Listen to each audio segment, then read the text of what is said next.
Thank you. In our relationship, in our marriage, Anne is the painter and I'm the pointer. And so you're going to see a different prose style. I'm here to talk a little about emotion, and I'm the perfect guy to do that. I grew up in a Jewish home, and as you know, there are a lot of Jewish homes where people are super emotionally demonstrative. And it's sort of the fiddler on the roof, you know, the bubki, and I grew up in the other kind of Jewish home. We did not express emotion at all. The phrase that governed the culture of our home was think Yiddish, act British. So it was just stiff upper lip, no showing of emotion. And then I went into a super cognitive field. When I was 7, I wanted to become a writer. And I remember in high school, I wanted to date this woman named Bernice, and she didn't want to date me. She dated another guy. And I remember thinking, you know, what is she thinking? I write way better than that guy. And so those were my values. And then when I was 18, the admissions officers at Columbia, Wesleyan, and Brown decided I should go to the University of Chicago, which is also an emotionally avoidant place. The students they wear t-shirts, sure it works in practice, but doesn't work in theory. And my favorite saying about Chicago, I can't resist, is it's a Baptist school where atheist professors teach Jewish students St. Thomas Aquinas. And so that was not particularly emotional. And then I went through my life sort of not particularly emotional, and I had to write a book about emotion called The Social Animal, just so I could understand it a little. And my friends joked that me writing a book about emotion was like Gandhi writing a book about gluttony. It's just not the natural strength I had. But I went into it in part because I spent those years talking to neuroscientists and cognitive scientists. And the rise of study of emotion had become center stage. There's a guy up the coast here, Antonio Damasio, who studies people who have lesions in their brain, they can't experience emotion. And those people are not super smart Mr. Spocks. They can't make decisions, their lives fall apart. Because emotion is an evaluation system. And if you can't assign value to things, you can't make decisions. So as Damasio says, every single thing you see, a number or a fact, is coded with a feeling. And that feeling tells you how much it's worth. And as Lisa Feldman Barrett, a neuroscientist at Northeastern, says, the distinction between reason and emotion is not a distinction recognized in the brain. And the thing I hear again and again is that a lot of the categories we use to describe what we think is happening up here, the brain does not recognize those categories. A guy said to me, the thing we call decision-making seems to have no existence in the brain. And so we're on the cusp of the cognitive sciences, I think, really revealing a lot about human nature. And I'm going to talk a little about the cognitive sciences, which in a way that I think they point back to a Christian anthropology, a traditional Christian answer to the question of what is the person. And I'm going to do it through a device.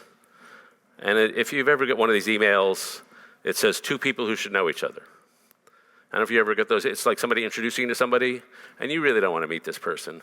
You don't have coffee with them, but you're doomed. Once that email is sent, your lot is cast.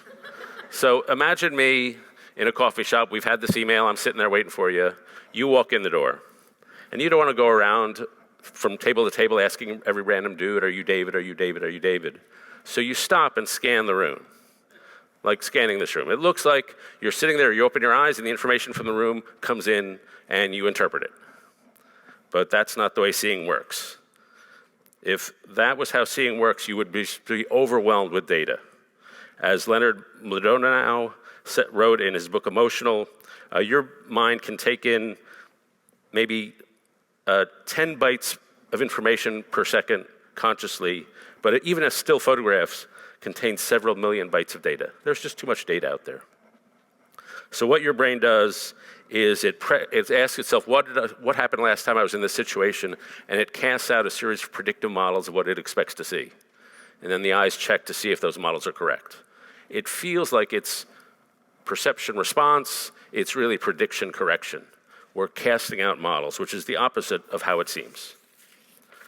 And so, as Anil Seth writes, perception is an action-oriented construction rather than a passive registration of external reality. Lisa Feldman Barrett, who I mentioned, writes, scientific evidence show that what we see, hear, touch, smell are largely simulations of the world, not reactions to it. as Neil Seth says, it's a controlled hallucination. We are creating the images of the world based on our predictions of what's out there. And scientists have all sorts of experiments to show the fallacies of this way of seeing. You probably all know the gorilla fallacy, the gorilla in the basketball game. For the few who don't know it, they ask people to watch a video, watch a bunch of people play basketball, count the number of passes. And after they watch the video, they say, well, did you see the gorilla in the middle of the basketball game? And people say, no, I didn't see it. And that's because nobody was predicting gorilla. Then when you watch it again, you see a guy in a gorilla suit comes in the middle, waves his hand, and walks off the stage. My favorite version of this experiment is they have a guy on a college campus, a student asking another student directions. And in the middle of the direction giving, two workmen with a door walk in between them. And surreptitiously, one of these workmen drops off the door, and the directions asker grabs the door and walks away. So the direction giver is suddenly giving directions to an entirely different human being. Nobody notices. You don't expect to see another human being. And so scientists like to make fun of the fact that we are prediction machines. I actually think it's kind of amazing. We're phenomenally good at putting together models of the world. Right now, if the words I'm saying came to you just one by one, you would only be able to understand 50% of them.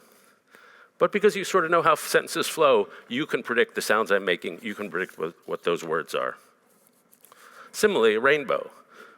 After it's raining, we look up in the sky and see a rainbow. And we say, oh, it's beautiful. Look at all those colors.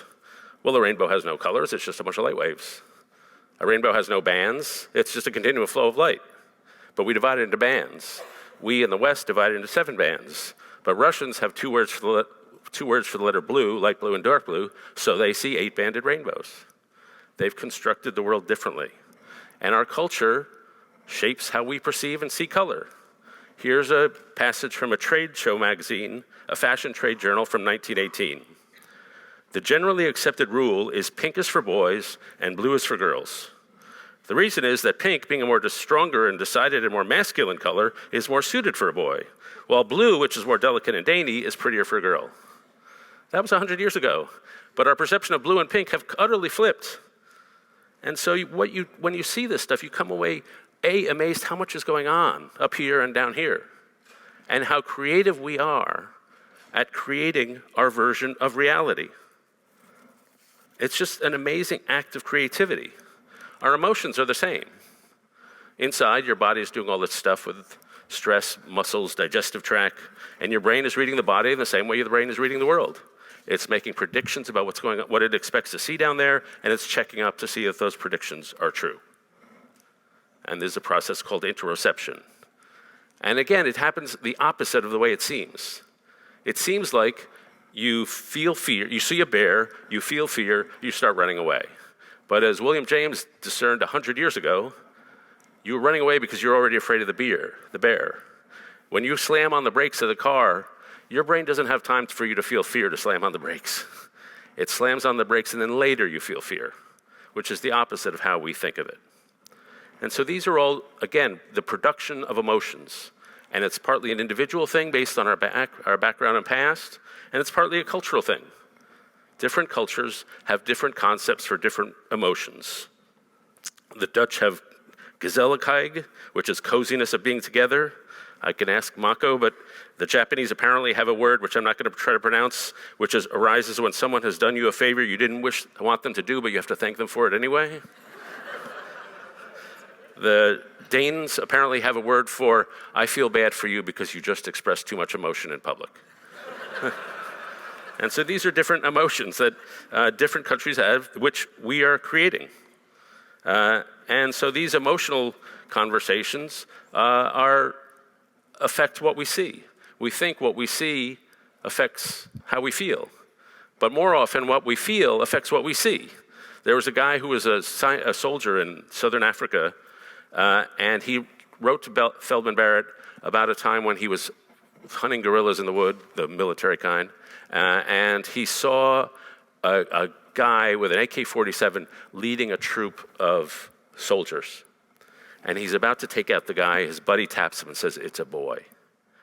He stops and he looks again. It's a 10-year-old boy with a bunch of cows.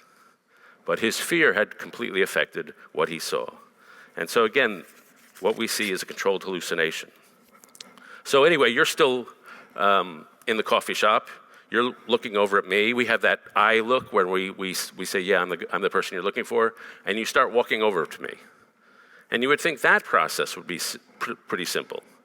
But again, the way we perceive the world is not how it's actually happening. So there's a guy named Dennis Proffitt at UVA who asked college students to look at the hills on the UVA campus and estimate the grade of the hill. And everybody overestimates. So the hill was 5% grade. Everybody estimates 20% or so. So one day, the students are asked, how high is the hill? Every single one of them gets it right, 5%. And Proffitt's research team is like, what the heck is going on? How did they get so smart all of a sudden? It turns out that day they had interviewed women on the University of Virginia women's soccer team. So extremely fit D1 athletes. And to them, a hill didn't look that steep because they were fit enough to get up it easily. And this has been replicated in a zillion ways. People who are obese see higher hills than people who are fit. People who have heard sad songs see higher hills than people who have heard happy songs. Baseball players who are on a hot streak see bigger balls than baseball players who are in a slump.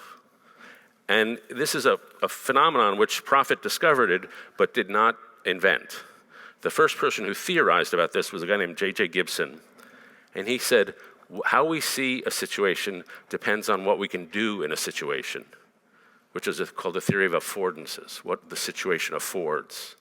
And when I first read it, I thought, oh, that's kind of interesting. Now I see the theory of affordances everywhere, that rich people see a different reality than poor people. I teach at Yale. My students see a different Yale campus than the New Haven locals. Again, what we can do in a situation determines how we see the situation. So you're walking over to me, constructing all this reality around you. And as you're coming to me, you have a thought. And that thought is, I should have checked to see if I have something in between my teeth.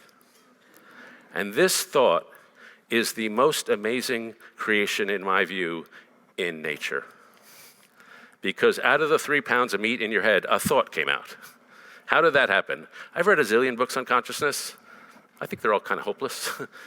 We don't, like, when the neuroscientists tell me, how can you believe in God? I was like, how does consciousness exist? Until you can answer this one, maybe be a little humble about God. And so anyway, you have this thought. And you're wondering, you had kale. Maybe it's stuck in your teeth. And so you have a voice in your head. Now, researchers have studied this phenomenon too, and they found out the average person has the voice in their head only about 23% of the time. Some people have their voice in their head running 100% of the time. Some people don't have a voice in their head. But Ann will ask me, David, what are you thinking? I'm like, nothing. It's just a nothing box up there. Just nothing's going on. Which I don't think she quite gets that. The voice in their head is different than the voice that's coming out of our mouth. In the first place, it's a lot faster. There's a guy named Ethan Cross who says we can speak up to 4,000 words a minute internally. A quarter of all people hear the sounds of other people's voices. Half of all people use their name when talking to themselves. A lot of people talk to themselves in the third person, which is actually psychologically healthy. You should do that. And a lot of people have different stock voices in their head. The faithful friend who tells you about your personal strengths. The ambivalent parent who offers you caring criticism. The proud rival who badgers you to be more successful. The helpless child who's filled with self-pity. And so this voice, again, is another way you're creating and interpreting the reality around you. And it's telling stories. And the story your voice in your head is telling you about the shape of your life, it affects how you see the world and how you interpret the world.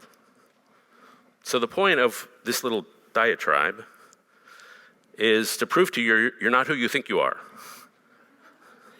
Your mind is much more complicated than you know, and more complicated and creative than you could possibly know. If you had to think about all this stuff, you could not function.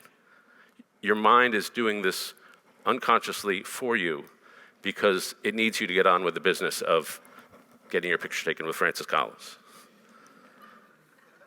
So your mind creates a world with beauty and ugliness, excitement and tedium, friends and enemies that you live within. Like any artist, Each person takes the experiences of a lifetime and integrates them into a complex representation of the world. That representation, that subjective consciousness that makes you you, integrates your memories, attitudes, beliefs, convictions, loves, fears, and lenses into a viewpoint, a distinct way of seeing the world. That representation helps you interpret all the ambiguous data your senses pick up, helps you predict what's going to happen. It helps you discern what really matters in a situation, how the daily incident of your life fit into the larger life stories. It helps shapes what you want, who you love, who you admire, what you need. It's the greatest creation of a human life. That fact that this is also subjective does not mean objective truth does not exist. The podium still exists. The beautiful rainbow still exists. It's absolutely beautiful. It just means we have imperfect access to it. And the mind is an amazing machine to create a beautiful world, given our limited, the fact that you've got your brain and 3 pounds of meat in a dark vault in there. And so the greatest thing a person does is gradually refine their own consciousness, integrating the lessons of a life so we learn to see the world with more wisdom, more understanding, and more grace. And so what is a person? Well, a person is made in the image of God. God is the ultimate creator. And we are sub-creators. And we partake in his creation. And so the thing to remind ourselves is when you look at somebody,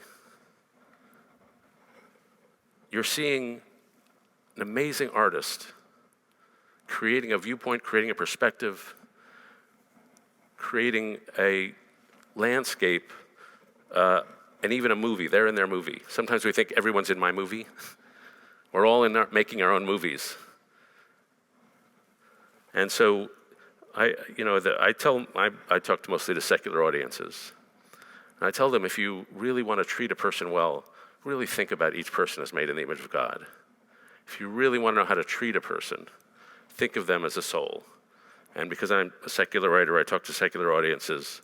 I say, just remember there's some piece of you that has no size, shape, color, or weight, but is of infinite value and dignity. And we're not equal on the level of our brain power. We're not equal on the level of our muscle power, but we're all equal on the level of our souls. And if you treat people like their souls, you'll end up treating them well. Every time you get drunk with a guy or a girl at a bar, treat them like they have a soul, and you'll end up going home proud of yourself. And so these Christian insights, to me, are the essence of how one should treat each other. Do we use them in the wider culture? Well, when I look at the statistics that measure the emotional, spiritual, and moral health of the wider culture, it doesn't seem that way. The suicide rate is up by a third. 54% of Americans say that no one knows them well. The number of people who say they have no close personal friends has quadrupled in a generation. The Western depression rates double every generation. Somehow, despite all the advances in understanding the brain, understanding the person, understanding psychology, none of it is working. We're all heading in the wrong direction. And I would say it's ultimately a spiritual, moral, and social crisis. There's a guy named Eric Fromm who said of all the kinds of loneliness, moral loneliness is the most alone. Not having a moral vocabulary for how to treat other people.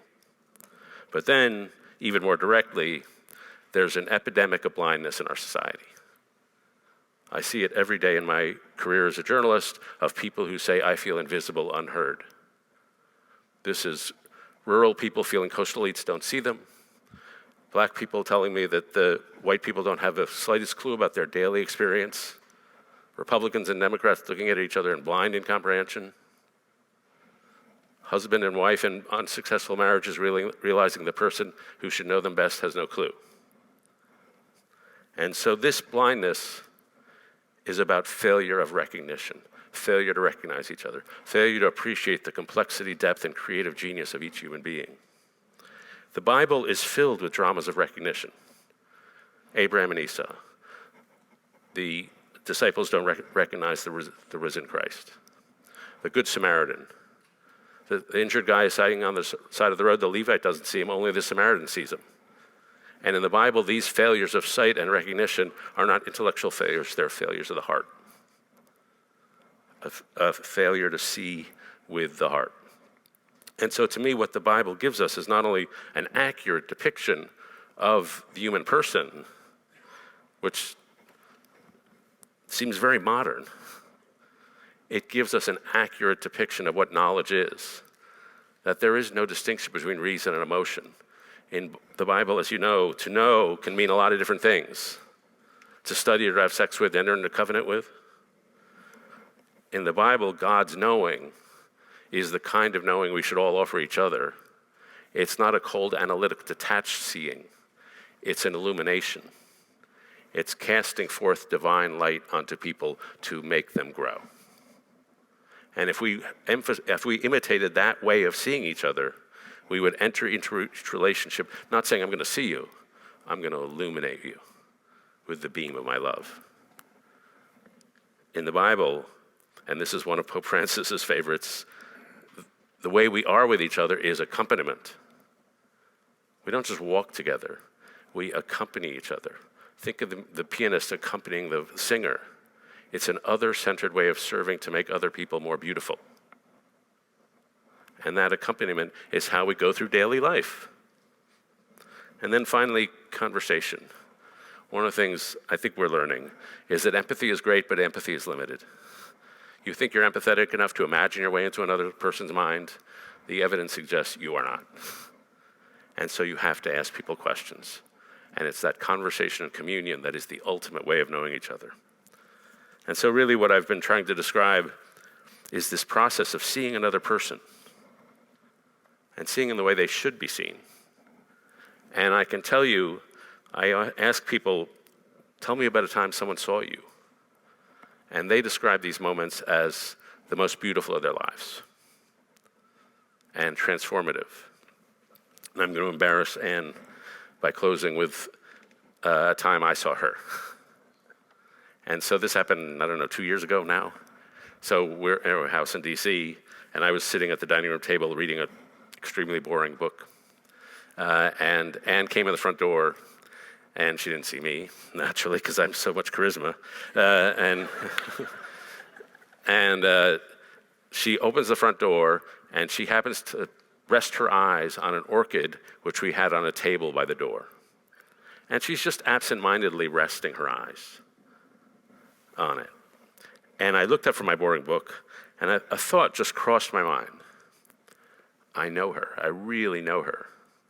And if you had asked me at that moment what it was about her that I knew, I would have had trouble answering. It wasn't like the facts about her biography. It wasn't the personality traits. It wasn't the way I would describe her to other people.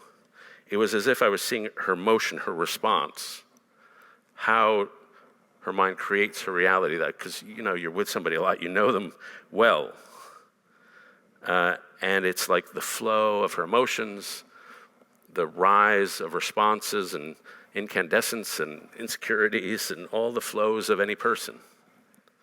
And I wasn't really staring at her. The only word in the English language I can come up with to describe the way I was looking at her is the word beholding. Just beholding. And I mentioned this to an older person, and they said to me, that's what I do to my grandkids. I just behold them. It's like a receptivity, sort of an adoring receptivity, I guess. And at that moment, I almost had the sensation, and you can only get this part way into another person, that I wasn't seeing her, I was seeing out from her. That I was seeing the way she sees the world. And to create a level of intimacy and understanding for any of our fellow creatures, if you want to know them, you have to know how they know you. And it's in that reciprocity that trust is built and community is rebuilt. We spend a lot of time talking about social breakdown, but it always happens at the most micro level, the act of seeing another person and having them see you. That's the glue upon which all of society is based. And that is, doing that well is, I think, something God has given us the tools to understand how it does well. And now when we go outside, we have studies to back it up. So thank you very much.